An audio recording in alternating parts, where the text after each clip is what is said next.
নমস্কাৰ সকলোকে আমাৰ অন্য এটা ভিডিঅ'লৈ স্বাগতম জনালোঁ। মই হৈছোঁ পবিত্ৰ বৰা আৰু আপোনালোকে চাই আছে ষ্টাডি উইথ পবিত্ৰ। আজিৰ ভিডিঅ'টোত আমি গ্ৰেড 4 কুৱেশ্যন পেপাৰ এখন লৈ আহিছোঁ, গতিকে সকলোৱে শেষলৈকে চাব বুলি আশা কৰিলোঁ। আমি গ্ৰেড 4ৰ লখিমপুৰ মেডিকেল কলেজৰ 2022 চনত এখন যি কুৱেশ্যন পেপাৰ আহিছিলে সেইখন লৈ আহিছোঁ। যিহেতু চবেই কমেণ্ট কৰি আছিলে সকলোৱে গ্ৰেড 4ৰ কুৱেশ্যনসমূহ পেপাৰসমূহ আনিব, কেনেধৰণৰ আহে আভাস এটা পোৱা যাব, গতিকে পেপাৰখন লৈ আহিছোঁ। গতিকে সকলোৱে ভিডিঅ'টো শেষলৈকে চাব। যিসকলে আমাৰ চেনেলটো এতিয়াও ছাবস্ক্ৰাইব কৰা নাই সেইসকলে চেনেলটো ছাবস্ক্ৰাইব কৰি দিয়ক। সোনকালে 50,000 ছাবস্ক্ৰাইবাৰ কৰি দিয়ক। 50,000 ছাবস্ক্ৰাইবাৰ হ'লে মই লাইভ আহিম বুলি ভাবি আছোঁ সকলোৰে লগত, যিহেতু লাইভত কথা পতা নাই। গতিকে 50,000 ছাবস্ক্ৰাইবাৰ হ'লে লাইভত আহি সকলোৰে লগত কথা পাতিম, আপোনালোকেও সুধিব পাৰিব।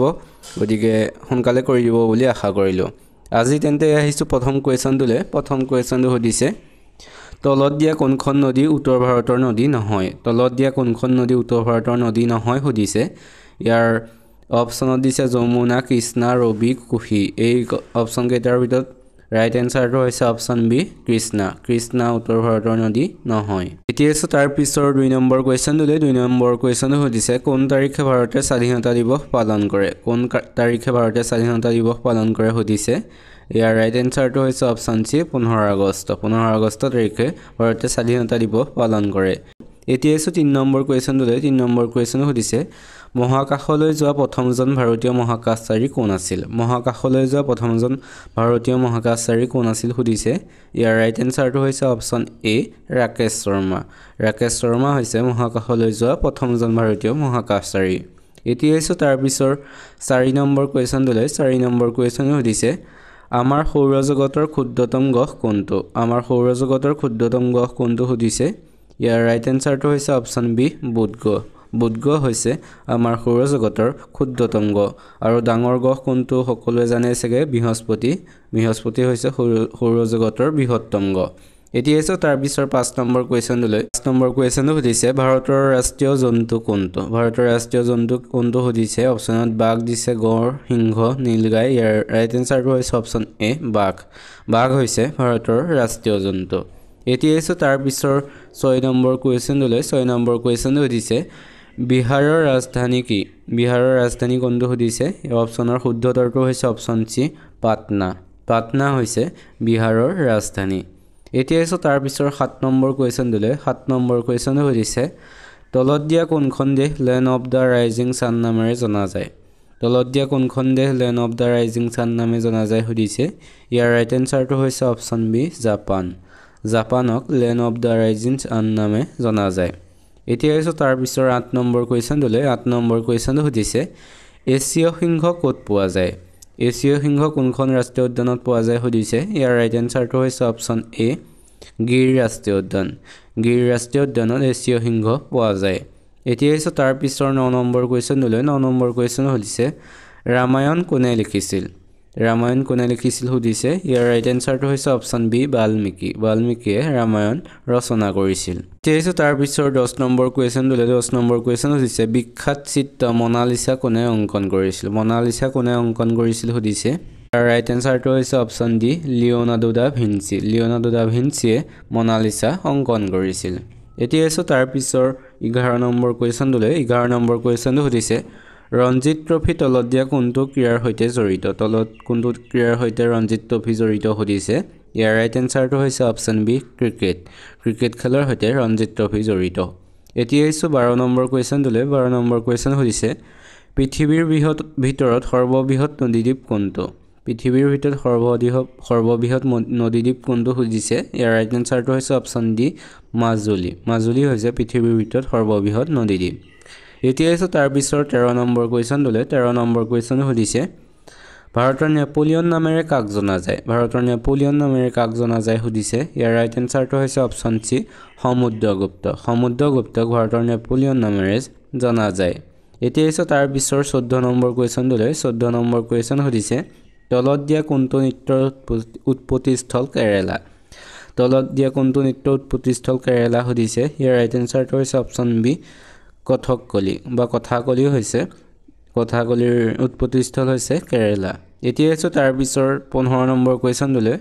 15 নম্বৰ কুৱেশ্যন সুধিছে, ভাৰতত কোনে মোগল সাম্ৰাজ্য স্থাপন কৰিছিল ভাৰতত কোনে মোগল সাম্ৰাজ্য স্থাপন কৰিছিল সুধিছে ইয়াৰ ৰাইট এনসাৰটো হৈছে অপচন ডি বাবৰে মোগল সাম্ৰাজ্য স্থাপন কৰিছিল ভাৰতত এতিয়া আহিছো তাৰ পিছৰ 17 নম্বৰ কোৱেশ্চনলৈ 17 নম্বৰ কোৱেশ্চন সুধিছে 1492 চনত কোনে আমেৰিকা আৱিষ্কাৰ কৰিছিল 1492 চনত কোনে আমেৰিকা আৱিষ্কাৰ কৰিছিল সুধিছে ইয়াৰ ৰাইট এনসাৰটো হৈছে অপচন বি ক্ৰিষ্টোফাৰ কলম্বাছে 1492 চনত আমেৰিকা আৱিষ্কাৰ কৰিছিল এতিয়া আছে তাৰ পিছৰ 18 নম্বৰ কোৱেশ্চনলৈ 18 নম্বৰ কোৱেশ্চন সুধিছে পৃথিৱীৰ আটাইতকৈ ডাঙৰ মহাসাগৰ কোনখন পৃথিৱীৰ আটাইতকৈ ডাঙৰ মহাসাগৰ কোনখন সুধিছে ইয়াৰ ৰাইট এনসাৰটো হৈছে অপচন বি প্ৰশান্ত মহাসাগৰ হৈছে পৃথিৱীৰ আটাইতকৈ ডাঙৰ মহাসাগৰ এতিয়া আছে তাৰ পিছৰ 19 নম্বৰ কোৱেশ্চনলৈ 19 নম্বৰ কোৱেশ্চন সুধিছে কোনটো মানৱসৃষ্ট জলপথে প্ৰশান্ত মহাসাগৰ আটলান্টিক মহাসাগৰৰ সৈতে সংযোগ কৰিছে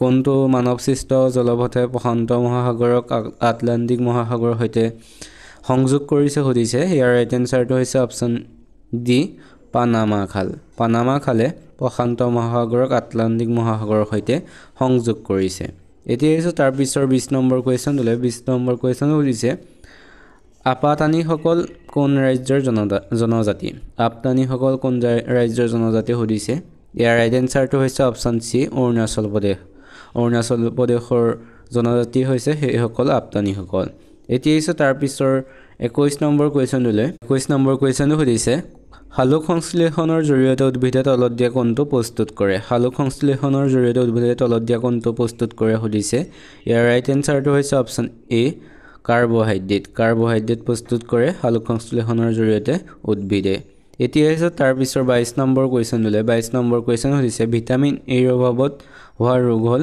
ভিটামিন এৰ অভাৱ কোনটো ৰোগ হয় সুধিছে ইয়াৰ ৰাইট এনসাৰটো হৈছে অপচন সি কুকুৰিকণা ৰোগ হয় ভিটামিন এৰ অভাৱত আপোনালোকে ভিডিওটো চাই কেনেকুৱা পাইছে সকলো কমেন্ট কৰি জনাব যদি ভাল পাইছে তেন্তে ভিডিওটো এটা লাইক কৰি বন্ধু বান্ধৱীৰ সৈতে শ্বেয়াৰ কৰি দিব এতিয়া আছে তাৰ পিছৰ 23 নম্বৰ কোৱেশ্চনলৈ 23 নম্বৰ কোৱেশ্চন সুধিছে মানৱ শৰীৰৰ লোহিত ৰক্ত কণিকাই প্ৰধানতঃ কঢ়িয়াই নিয়া সামগ্ৰীবিধ কি মানৱ শৰীৰৰ লোহিত ৰক্ত কণিকাই প্ৰধানতঃ কঢ়িয়াই নিয়া সামগ্ৰীবিধ কি সুধিছে ইয়াৰ ৰাইট এনসাৰটো হৈছে অপচন বি অক্সিজেন কঢ়িয়াই নিয়ে মানৱ শৰীৰৰ লোহিত ৰত্ন কণিকাই এতিয়া আছে তাৰ পিছৰ 24 নম্বৰ কোৱেশ্চনটোলৈ 24 নম্বৰ কোৱেশ্চনটো সুধিছে তলত দিয়া কোনটো ৰোগ মহে বিয়পায় সুধিছে ইয়াৰ ৰাইট এনসাৰটো হৈছে অপচন ডি ডেংগু ৰোগটো মহে বিয়পায় এতিয়া আছে তাৰ পিছৰ কুৱেশ্যনটোলৈ তাৰ পিছৰ কুৱেশ্যনটো সুধিছে কেটেৰেক কোন অংগৰ ৰোগ সুধিছে ইয়াৰ ৰাইট এনসাৰটো হৈছে অপচন সি চকু এইটো সকলোৱে জানে চাগে কেটেৰেক চকুৰ এটা ৰোগ হয় এতিয়া আছে তাৰ পিছৰ 27 নম্বৰ কুৱেশ্যনটোলৈ 27 নম্বৰ কুৱেশ্যন হৈছে তলত দিয়া কোনটো হৰমনে তেজত গ্লুকোজৰ মাত্ৰা